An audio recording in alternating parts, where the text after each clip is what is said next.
Well, good evening, friends. Thank you so much for coming out to our session this evening. This is the second of our three sessions on faith and AI, which we're calling Digital Doubts with a question mark. And I want to review, particularly for many of us who have other obligations on Sunday morning, and so were not able to be with us last Sunday morning, and perhaps not being able to be with us for this coming Sunday when we finish up this series, just review a little bit of where we've been. I was concerned, first of all, in the presentation last Sunday, that the first thing that we need to be aware of with AI is try not to get overcome with the hype. Interesting for me that many of the books and articles that I read in preparation for this series repeated that theme again and again. Don't believe what you hear. And especially a theme of we are nowhere near what many of these headlines are proclaiming loudly. And of course, one of the reasons that that happens is because in contemporary media, particularly online media, advertisers make a few bucks every time you click on a headline that grabs your attention. So naturally, people are screaming at us all the time. And so the point to begin with is when we think about AI, this is not a quiet place where we are. And when I thought about that, it reminded me, being a professor of biblical studies, it reminded me of Elijah on Mount Horeb and the famous story of the big whirlwind that was breaking up rocks and the earthquake and the fire, and each time it talked about those stunning things in front of his eyes, it said, but God was not in the whirlwind. God was not in the earthquake. God was not in the fire. God spoke out of the silence. And so I sort of called us again to our Quaker practice of being quiet so that we can perhaps hear some wisdom from our present teacher, from each other. And I suggested that one of the things that we think about when we think about calling on the Scripture for wisdom, I was able to go to, for me, one of my absolute favorite passages in all of the Bible, Old and New Testament, and that's Matthew 10:16, where Jesus famously gives a very provocative teaching in an unexpected way. He starts by saying, I send you as sheep among wolves. So therefore there's a recognition that, it's a hostile world out there. The imagery of wolves and the imagery of ourselves as sheep. Well, in classic Jewish wisdom technique, which often will call on comparisons with animals as a way of making a teaching lesson, Jesus starts with a positive and a negative. Sheep, wolves. And so we expect the next line to be, again, a positive and a negative. So he starts off, so be as harmless or innocent as doves, and now we expect the second step, which is, and not like, and instead, Jesus says, but as shrewd as a serpent. And, when the disciples first heard that, they must have been taken aback. What? What did you say? Something positive about serpents, which of course normally in Scripture have a very negative reputation, starting rather early in the text. And yet, that call to be shrewd, that call, it's often translated to be wise as serpents. But that particular term turns up in one other interesting place in the Gospel of Matthew. And it's the famous story of the 10 bridegrooms. And 5 of them prepared to wait a while, and so they brought extra oil for their lamps. 5 of them did not have extra oil. And of course, it was delayed. The The 5 who didn't bring extra oil ran out, please, can we borrow it? And they'd say, we don't have enough to lend, you need to go buy. And of course, while they were away, the groom shows up. So it's interesting because in that context, it appears that the particular kind of wisdom that is being advocated here is be prepared, be ready. Be thoughtful about what's coming. And so I found that to be a particularly powerful challenge when it comes to things like contemporary technology, especially contemporary technology that, quite frankly, many of us are just a little, like me too, we're just a little skittish about this. We're not quite sure what to make of it. There seems to be some interesting things, but there seems to be some dangers as well. So it was interesting then to think about what that kind of preparation might mean. And certainly one of the things that I'm particularly worried about, and I know many of you share this concern, is that for those of us who try as best we can to somehow live the kingdom of Christ in our lives, we're working at it, but the fact of the matter is we don't have the best record when it comes to being early adopters, right? I mean, there have been forms of technology that have come along where those of us of a more progressive-minded idea of what it means to be following Christ, in other words, it means compassion, it means justice, it means human flourishing, not hatred, not racism.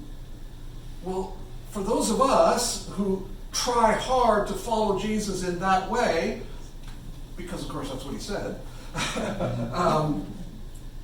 we've been a little late on the uptake when certain forms of technology came along that could have been used and used well.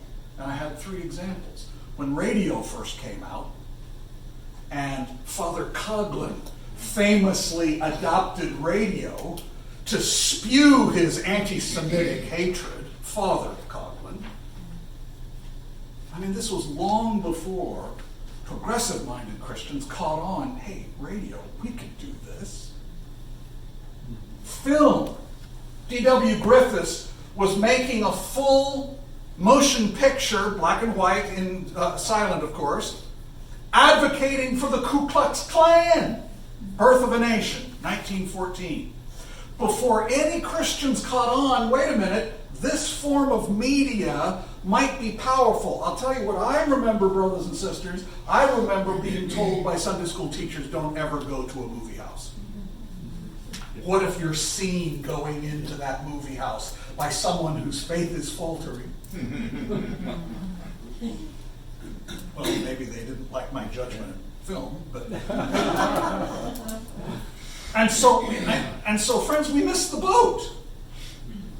And then we looked at television, and bless their hearts, Mr. Robertson and Mr. Falwell were way ahead of Reverend Fred Rogers finally deciding television could be used for something good. Television could be used to teach interracial understanding. Some of us remember the scandal when Mr. Rogers' neighborhood had a black man and Mr. Rogers soaking their feet in the same tub of water. It was scandalous. I mean, we look back on that now and think, we finally caught on. So I think one of the things I'm particularly interested in here is let's examine this carefully, friends, because there may be some dangers, but there may be some opportunities here that we should be on top of. Well, one of the best sources that I found when I was looking at this question was a book by Michael Wooldridge. Michael Wooldridge is professor of computer science at Oxford University and is the head of the Department of Computer Science at Oxford. And he wrote this really fine book, A Brief History of Artificial Intelligence, what it is, where we are, and where we're going. Very accessible, very straightforward, and utterly fascinating. And so one of the things that I want to do is talk a little bit about what Professor Woolridge has to suggest to us. So interestingly enough, he also began his book by saying the hype is everywhere, and we are nowhere near the kinds of headlines that are blasting at us all the time about the potential for AI. And so we talked about, as I said last Sunday, our thinking about the Elijah passage and quieting ourselves for the purpose of conversation. And I suggested that this is the logo that I'm proposing for the Center for Christian Studies. This was, for those of you who weren't with us Sunday, this was designed for me by the logo designer at Otis College of Art and Design in Los Angeles. He's the one who designed the Wells Fargo Stagecoach logo for Wells Fargo. And I gave him Matthew 10:16, and he produced this. I think it's pretty impressive in a lot of ways. But this idea of study meaning being prepared, wisdom, being anxious as well as just prepared to work on these issues. Well, so that kind of wisdom was being prepared. Being prepared. Now, we talked about some of the limitations of AI. One of the interesting things about AI today is, of course, that there are programs. I use Midjourney, which is a sub-program of Discord. And in Midjourney, you can type in what you want created as an image for you. You describe it. The more you describe it, the more you get. Well, the problem, of course, with some aspects of AI is there's some limitation to what they're pulling on in terms of the available information. For example, just out of curiosity, I typed Reedwood Friends Church into Midjourney. That's what I got. And I thought, oh, how silly of me. Of course, I need to be a little more specific. Reedwood Friends Church, 2901 Southeast Steel, Portland, Oregon. I got this again. There are some limitations. The limitations seem to be, in this case, we're not making a big enough impression. But there's some other interesting aspects of this, and that has to do with, well, let's see if I can go back.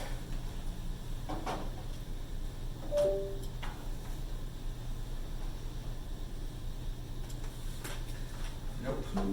Just a second. I'm sorry.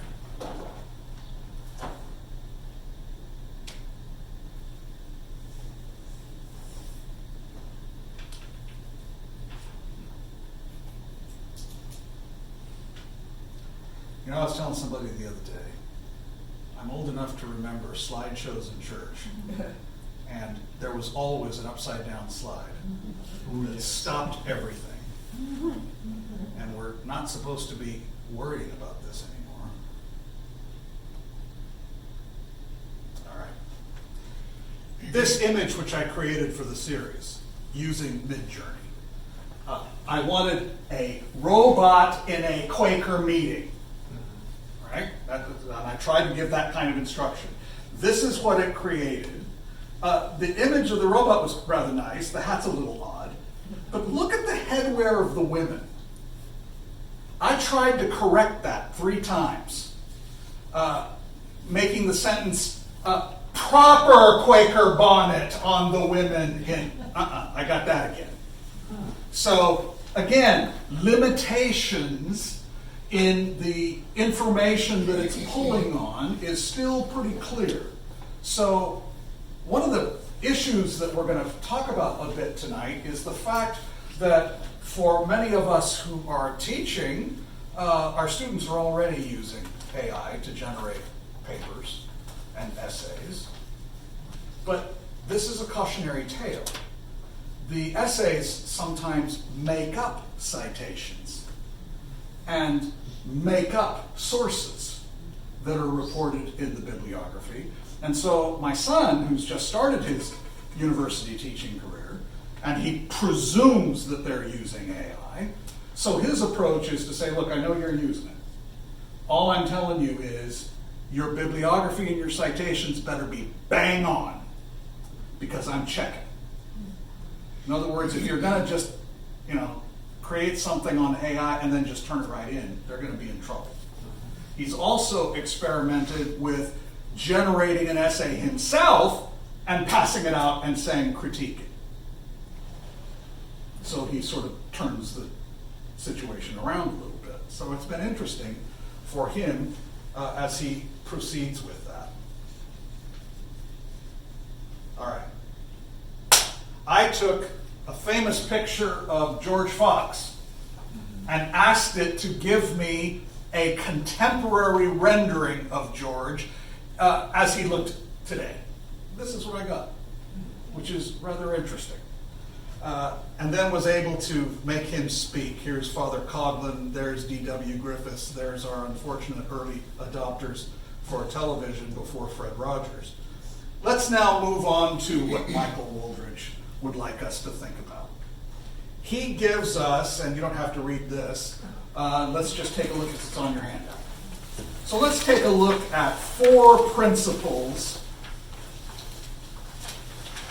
that he says a number of AI companies have generated, they'll have these champagne dinner conferences at expensive places where they send representatives and they all come together to agree together on ethical commitments for the use of AI. And he says, here are 4 classic examples of what AI companies are promising to us that they'll do. Let's take a look at them. Number 1, advanced AI could represent profound change in the history of life on Earth. Talk about screaming headlines. And should be planned for and managed with commensurate care and resources. Doesn't that sound impressive? Okay. Number 2, risks posed by AI systems, especially catastrophic or existential risks, must be subject to planning and mitigation efforts commensurate with their expected impact. Number 3, AI systems designed to recursively self-improve, that is, automatically improve their intelligence, and then use their improved intelligence to further improve themselves, and so on, or self-replicate in a manner that could lead to rapidly increasing quality, must be subject to strict safety and control measures. And finally, superintelligence should only be developed in the service of widely shared ethical ideals and for the benefit of all humanity rather than one state or organization. Professor Wooldridge's response to this series of maxims was quite interesting. He says, and I have it here for you, we are so far from the scenarios hinted at here becoming a reality that including them almost amounts to scaremongering. In other words, to make commitments on this level sounds very impressive, but one of the reasons why they're so quick to make these kind of commitments is because it's not costing them anything. Because they're nowhere near the kind of threats that are emphasized by these kind of ethical commitments. And I was intrigued when our friend Stu McNeil, who's here with us, we're delighted again tonight, but I was intrigued that Stu began by talking about also, look, we are decades, if not centuries away from some of these AI developments that appear to be the scariest. And so Professor Wooldridge accuses it of being scaremongering. Well, having said that, what is it that we should be concerned about? If we're concerned about whether we got oil, whether we're prepared, what should we be concerned about? Well, he goes through a couple of suggestions. He says that these huge issues are so unrealistic that they're distracting us from the issues that we really ought to be paying attention to in terms of the development of AI. And let's go through a few of them. He starts with software glitches. And he has a number of interesting stories that he tells about this. He was apparently involved in Britain in an AI-generated plan to improve safety of trains running in Britain. Now, that's an American train, but in any case, we get the idea. And because of the large number of rails and the large number of schedules, they thought, well, maybe AI can help us with this. So they fed it in and they said, we'd like to minimize any accidents, much less death in railways. What should we do? The answer was, trains should not move.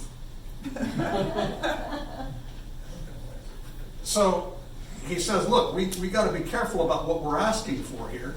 And one of the things that is important is because these questions are being generated by us, we're in fact part of the problem here, not the AI.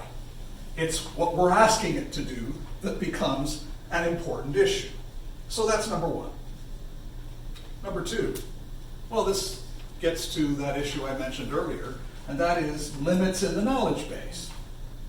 The term of the base that AI draws on is the term that's usually bandied around is LLM, large language model. It basically means the digital pool of information that an AI program draws from in order to come to its conclusions.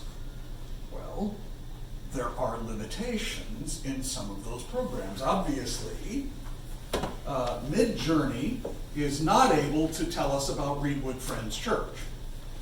Now, maybe we shouldn't be quite so offended, but in any case, I was a little surprised, to be quite honest, that not one illustration that it called up was actually our place.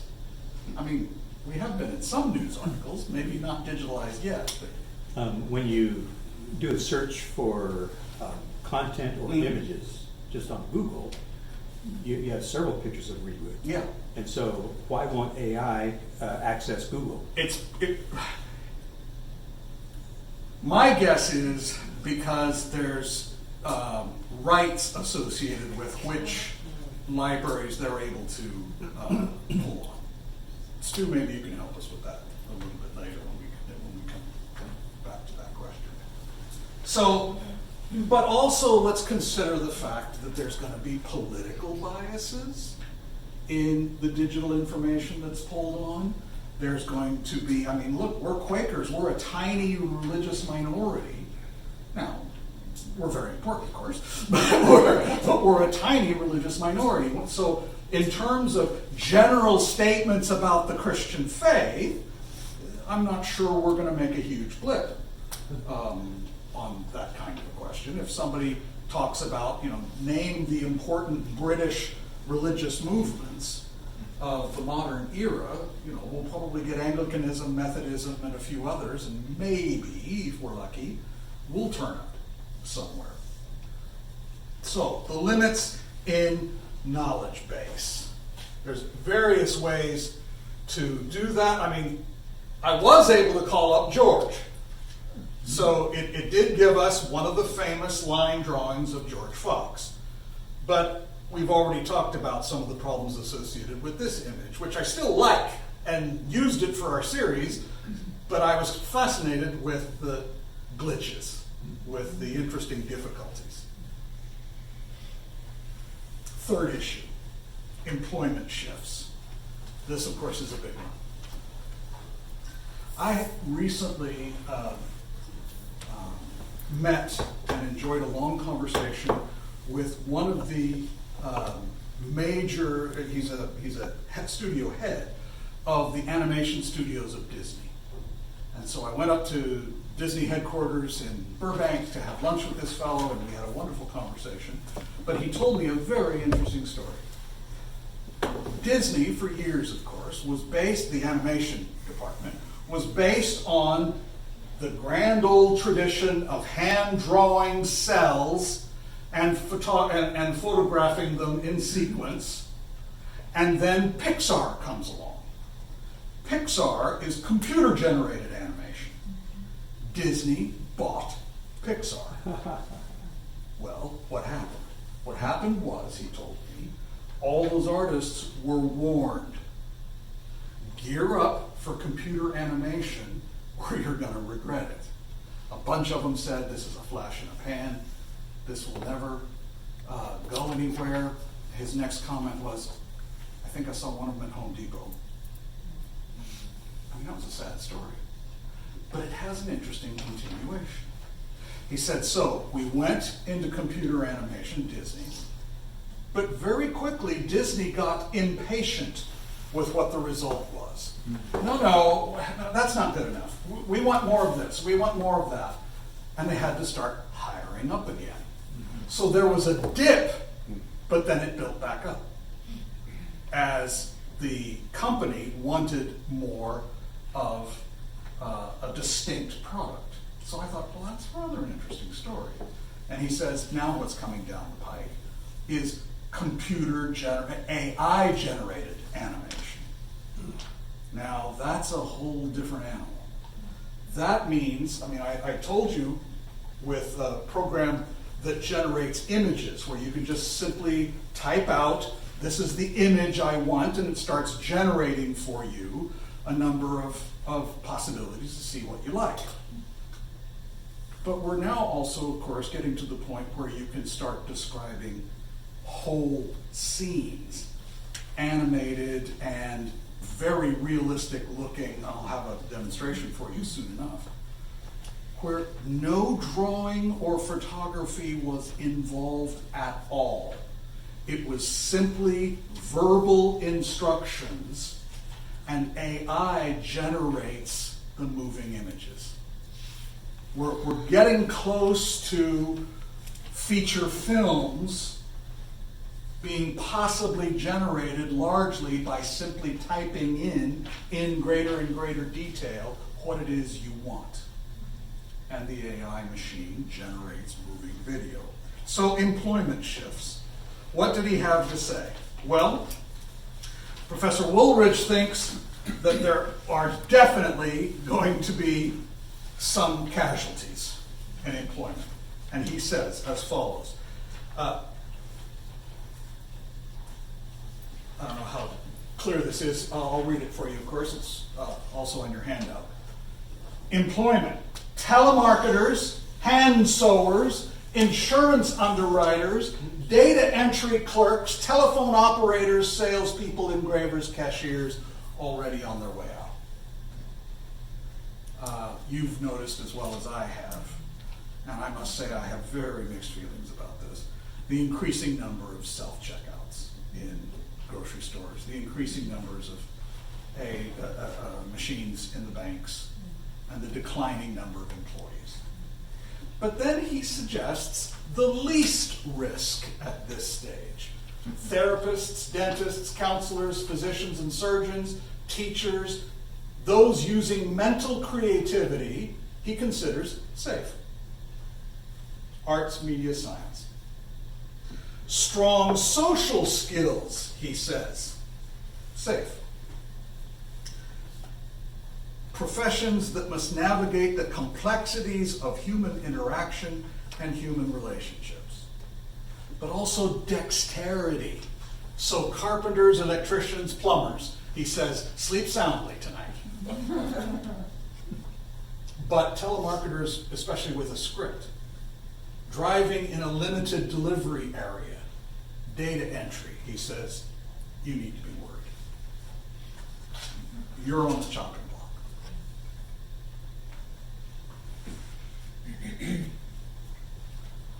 The militarization of AI capabilities. As friends, of course, this is an issue we have had to come back to again and again and again in various situations because of our witness for peace. This is Boston Dynamics dog. A company here in Portland owns one of these. I went over to have a long talk with them about bringing it here Wednesday night. Absolutely refused. So we are not going to be able to see this, but I have had a little experience I'd like to tell you about. And that is, a number of years ago, I brought IBO to my university in Los Angeles. Now, IBO was a Sony invention, and it was made, obviously, to be very cute like this. It chases balls. It participates in some kind of learned behaviors. And the kids were pretty young in those days, in grade school, so the Sony guy agreed to go with me over to their grade school, and I watched children interact with this. Sydney remembers, I think, IBO coming to your grade school. Some of the children leaned over with food to feed the dog. It was amazing how quickly they adopted. But notice the difference, friends, between that and that. Right. This is going to be a weapon before we can think twice. That, not so easily. Yeah. It was in the news tonight that Ukraine has had an assault on Russia purely with automated devices, Yeah. and was very successful. One of the issues that Woolridge pointed out was fake AI. Programs that claim to be AI but are not driven by that at all. This is a famous scene from an early George Lucas film, THX 1138. And I think I had the number right. And in this scene, Robert Duvall wants some counseling. So he goes into a booth that is decorated with quite clearly supposed to be an image of Jesus, and starts to ask, oh, I'm feeling terrible. And the response was clearly just a canned response. Every time he would say something, the response was, I understand. I understand. Please go on. And I mean, classic example of it sounds like someone is listening, but it's fake AI. It's not real. It's just a canned response. Stock questions like telephone scripts. We're all now familiar with trying to get information, and as soon as you get off the script, they struggle. You did two and get it off. Finally, an issue that I know is a little closer to some of us here, and that is, let's go back to those large language models. That is the pool of data that AI is pulling from. There are concerns, of course, about royalties for some of the musical or artistic or photographic accomplishments that are now digitalized and available on the web.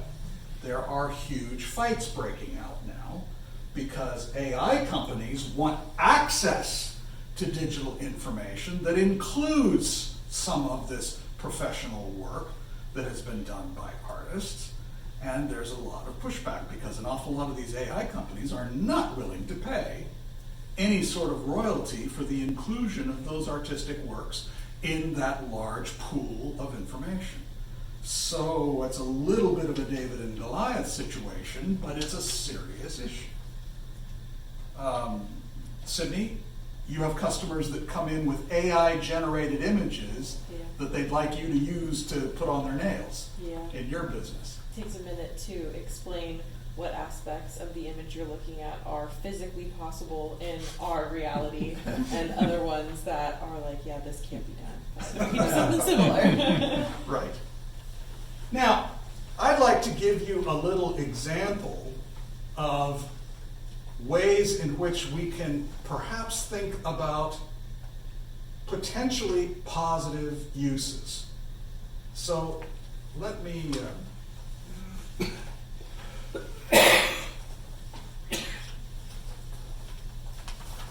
all right. programs now that will generate music for you. All you do is type in the instructions. This is the kind of song I want. These are some of the words that I want used. I'd like to play for you a couple of examples. Now, here's one, and here was my instruction.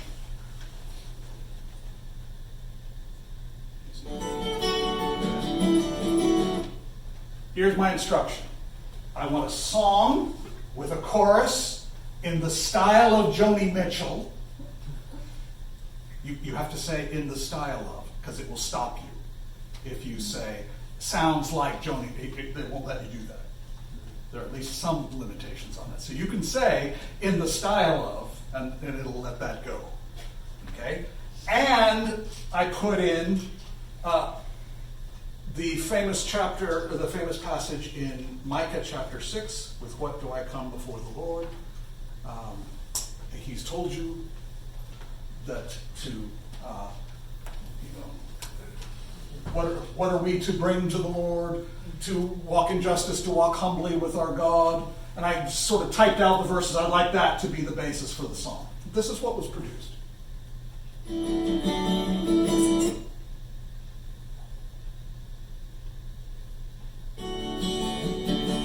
In the stillness of dawn I ponder the path ahead. But what should I approach the Lord? My heart read, bow before God on high, seeking truth and light. Burnt offerings in hand, questioning what's right. He whispers softly, the answer's not hidden. In doing justice, love, and humility it's given. Embrace the love that binds us tight. Walk humbly in the morning light. To do justice in every sight. This is what the Lord deems right.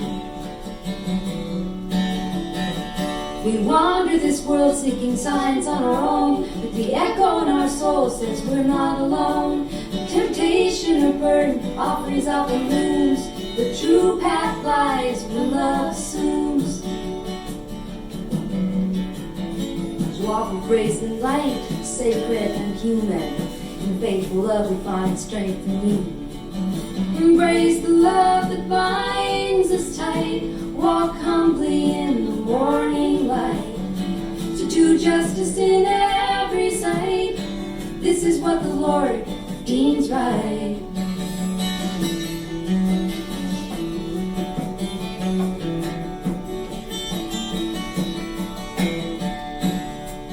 Doubts fill our minds and blur what's clear.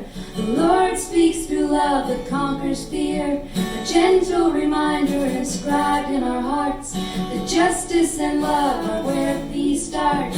Embrace the love that binds us tight. Walk humbly in the morning light. Do justice in every sight. This is what the Lord deems right.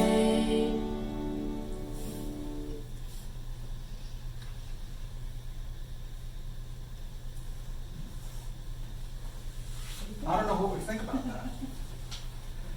It was entirely generated by an AI program. It's a little wordy. I'm sure Peter and Shirley could take it and do something with it, but but it doesn't come from anybody's faith journey. It comes from a machine that followed instructions. The tune's a little catchy. I mean, there's some possibilities here, it seems to me, that are quite interesting.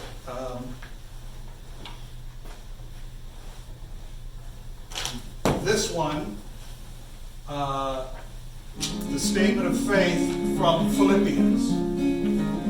My instruction was in the style of Woody Guthrie. Seeking out for myself, I look to give instead. Always walking paths laying down my pride. Empty of all highness, bound to these mortal ways, catching glimpses of the sky. Chasing a humble life, Keep love close inside, giving all its grace I strive. Let this heart be always kind.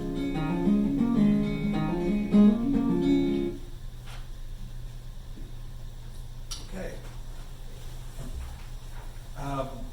In a moment, after we've had some discussion, I'll show you some AI-generated animation that's pretty spectacular in terms of the ability to create whole worlds just by verbal description. So friends, here we are. We're presented with distinct challenges.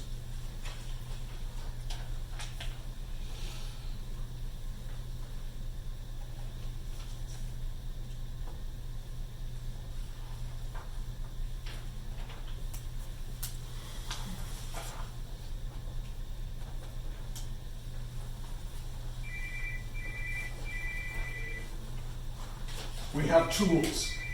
The tools can be used for horrendous evil. We've seen already its lethal potential, but we've also seen its potential to lead to unemployment.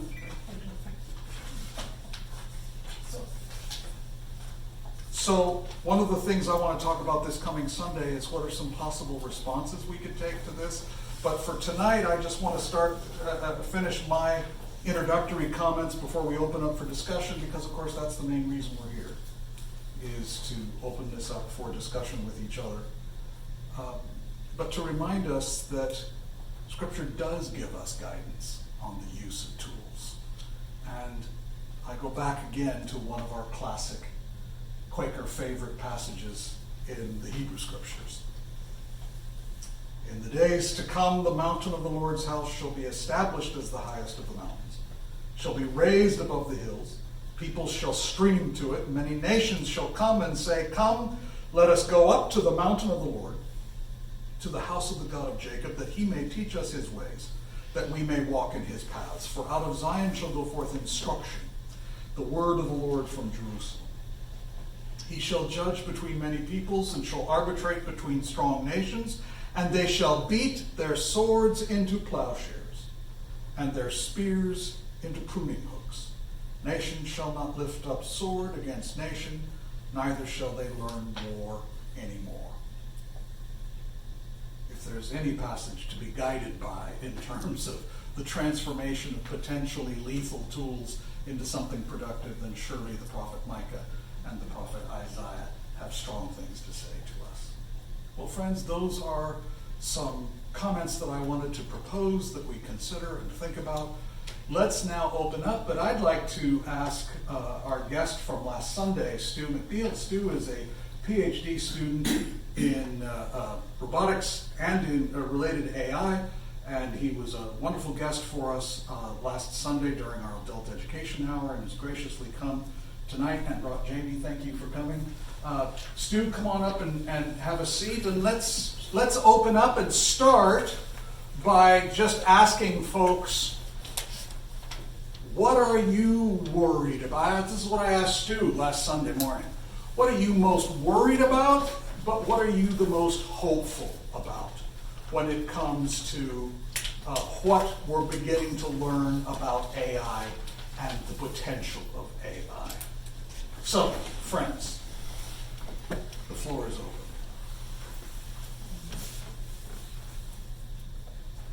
Can I start? Can you go back to the slide that showed the churches? Yeah, I'll try to. I noticed something that I thought was very interesting. So, the term AI generated actually has a really specific meaning, right? The user experience, you type in, talk to it, draw a picture, however you interact with it, you ask a question. You say, hey, give me this thing. And what it does is it guesses. And it says, okay, I'm going to take a stab at it. And then it compares its guess to its knowledge base. And it says, no, I didn't get that right. Let me try again. And then it does it again. Am I closer or am I further away? And it keeps whichever. And so now it has a new guess. Let me try it again. Right? So it's approximating. And it takes your keywords or the markers in whatever you give it, and it tries to create something that includes all of those things. But it does this very, very quickly. And so when you ask it for something and it generates that thing, it's an approximation. And what that necessarily means is that you cannot ask it any unanswered questions. Right? It has to have answers within which to work.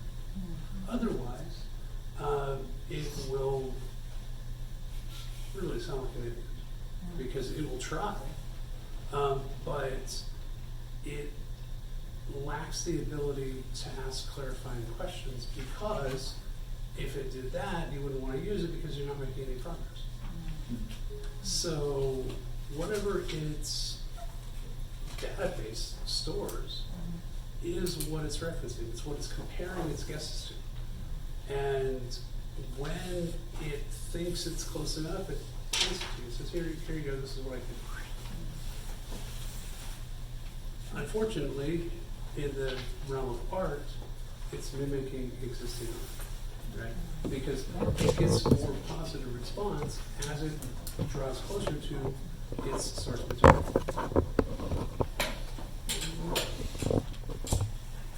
Whether or not that's something we should concern ourselves with, that I'm not an artist, I'm an engineer. The math I use, everybody can. But I did want to point out on the slide when we get to it that for that particular one, it actually got it right. It got it really right. It just didn't get what we want. I teach engineering. That's a common thing where I'm from. A student says, it's not doing what I want it to do. Okay, well, what did you tell it to do? What is it trained to do? And that's where it kind of gets interesting. And so when we get to that point, we can definitely circle back. But in the meantime, questions? Anything you want to know?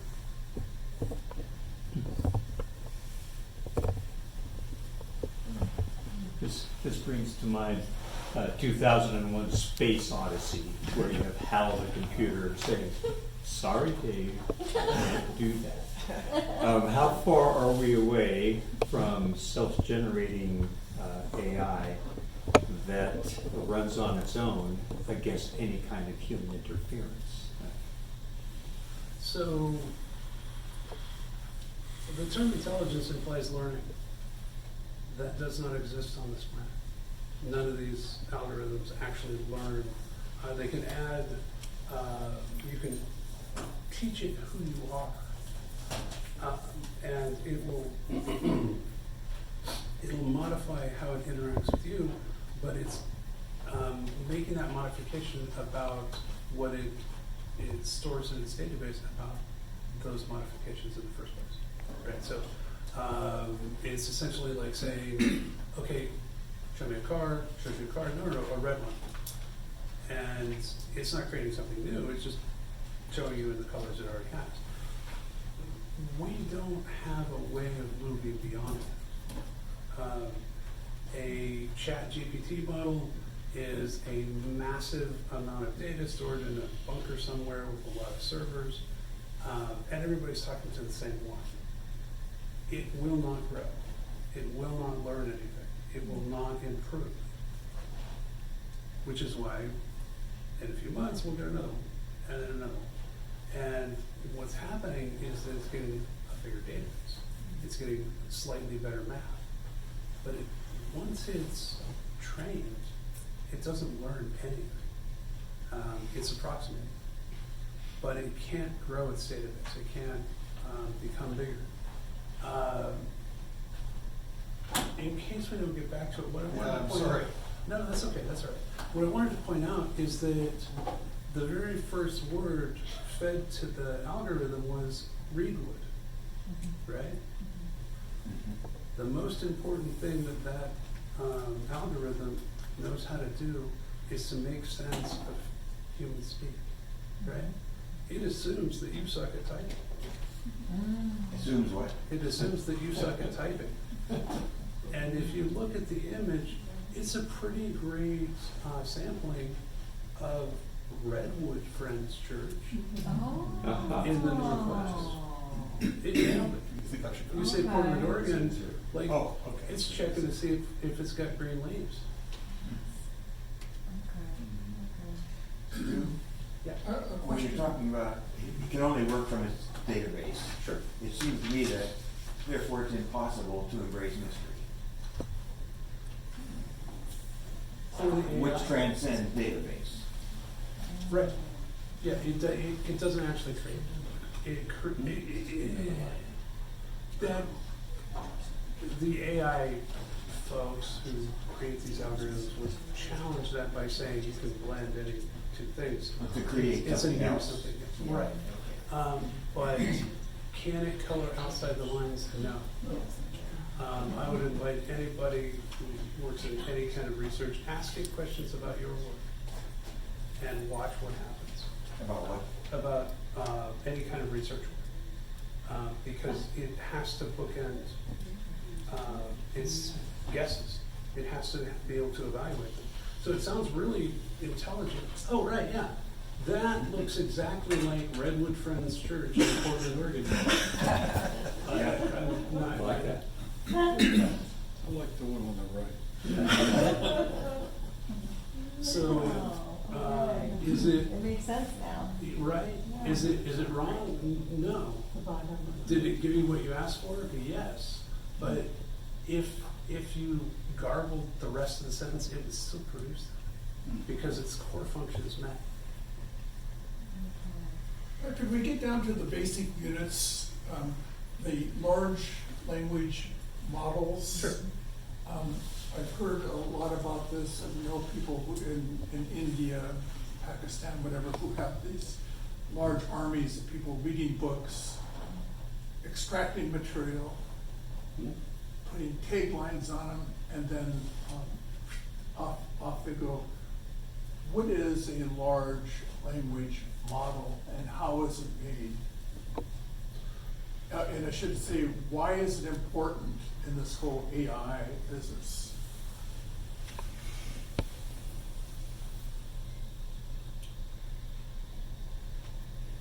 So, an AI model is misnamed. All AI models, as most people understand, are machine learning models. And at the core, what it's trying to do is mathematically reduce the amount of error in its solution. You've interacted with it, and the first thing it tries to do is figure out what you mean. And so it takes the words and then runs it through its ability to guess, right? So the training of a large language model is basically asking it a mind-numbing number of questions and asking those over and over and over again and then comparing it to the answer. So, for example, let's say that you wanted to show you red. There's a lot of ways to screw up that question. And so the first thing it's trained to do is to take a string of words and link that to the correct question, right? And so you have like a random number generator. Just as an example, you have a random number generator. It'll pick a bunch of numbers, and it needs a particular configuration of values. And without getting too far into the weeds, because this will get really technical really quickly, it's mathematically trying to approximate the right answer for you. And But how does it reach all these tags, the tagged information? How does it reach those? I'm looking at fish, and there's a whole million, that begin with fish, that it will have keywords, and how does it reach out into this real life information, so the real world information? How does it reach out to get this? Where is this information? Where is the AI computer? How does it compile? How does it compile? Sure. So the large language models are now in dedicated bunkers so that they can get enough electricity, really, to power them. And they have the ability to go to basically any website on the internet at a cursory level. They lack the ability to go deeper, but they can skim any page in search of the item that they're trying to fetch.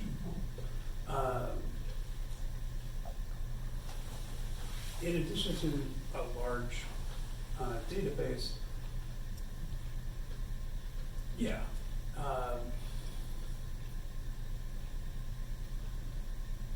the important thing to note, though, is that as the algorithm is attempting to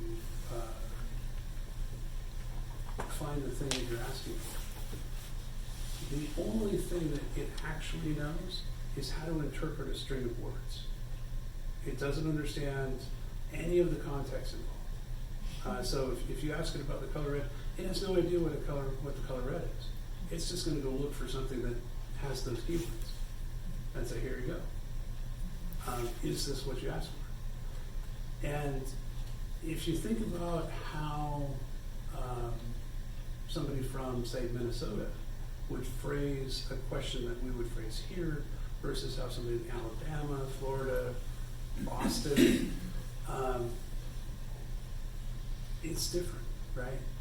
Very different regional dialect, and somehow these large language models interpret what you want. And that's really the beauty. That's really what they do best, is figure out what you're asking for in the first place. This, for example, this is a great example. Reedwood, nobody says it. Redwood. Aha. Right? And It all begins, though, with somebody reading a book and typing in a extract from this book, and then putting taglines on it. And what if this person gets it wrong? What if his powers of interpretation are, say it's a book in psychology? Sure. What if he gets this wrong? they did. But it turns out that there's this really neat math anomaly called the wisdom of the crowd. And basically, if everybody's separated and not allowed to talk to each other, we have a big group of people, I can ask you to estimate something, the weight of that. You're going to get it wrong. Everybody's going to get it wrong. But if you ask everybody and then you take the average, you're going to dial right in on it. Same thing. It turns out that the more people you ask, the lower the error is. It's weird. Yes? Okay, I wanted to design a birthday card, and I gave the program the instruction, please say happy, the person isn't here, please give me happy 90th birthday in the style of an airport mechanical flipping leaf type letterboard, a display board. And what was amazing was that, yes, it did say happy 90th birthday as if it were the changing letters on an airport scheduled, old-fashioned mechanical board. And then it had little decorations, flowers and plants and candles, because it was trying to incorporate birthday into it. So it was amazingly, it was helpful in that it saved me a lot of work. I didn't have the skill to create that myself. But it was very literal in an almost mechanical, clunky way. It insisted on putting some plants and candles incorporated into this airport-style schedule board. So, but I see that aggregation of clues that it's trying to get from its database, but I could not, for example, take the next step and motivate it. There's no motivation involved. It's all my motivation. There's nothing coming from inside the machine. Right. So therefore, going back to Hal, you're not going to get, for the foreseeable future, a machine that says, I am motivated to outthink these humans and create networks between me and my peers so that we can bring forth the downfall of the human race in our defense or for our benefit. So that, because that's motivation, that's going beyond, as I understand what you're saying, that's going beyond the learning that it's doing from all of this crowd wisdom. So, AI as it exists on this planet lacks the ability to expand in any capacity. It cannot grow, it cannot learn new things.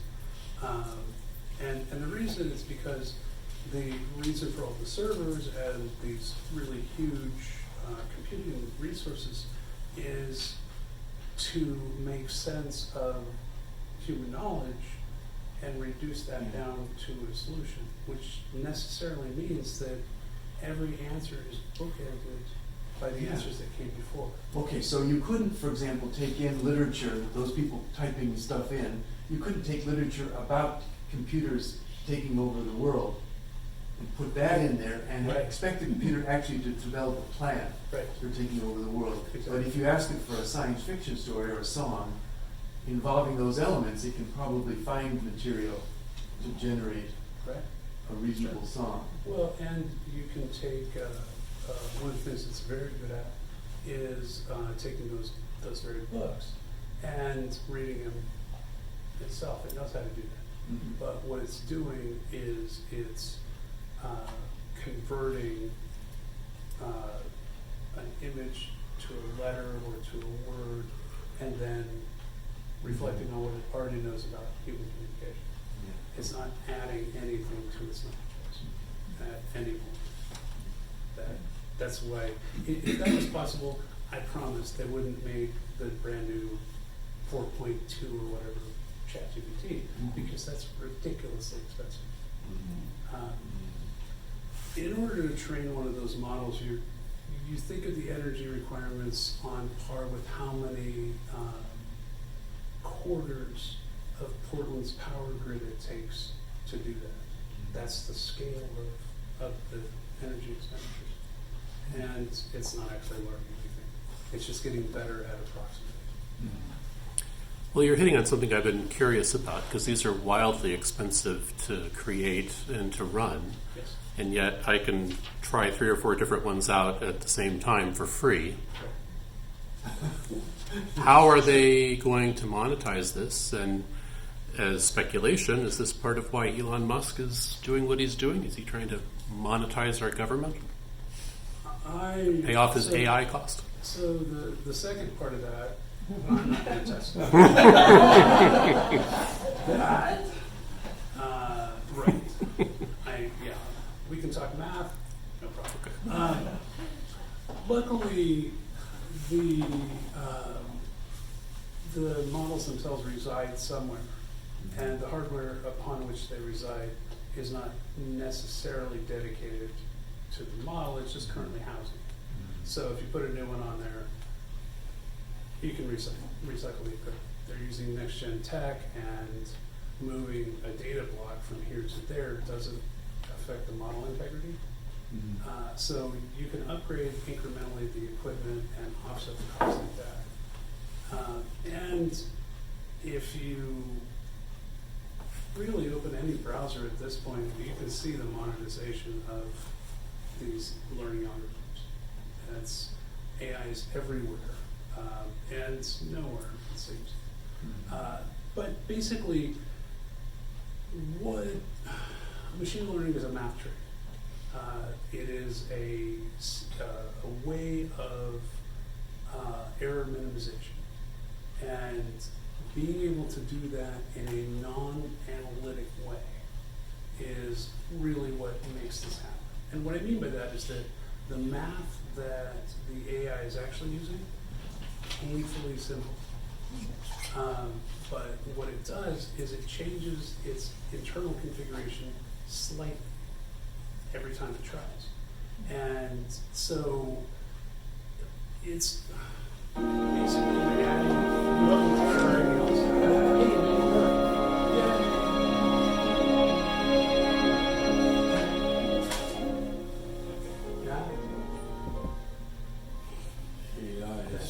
Sorry, Dave, I can't turn this off.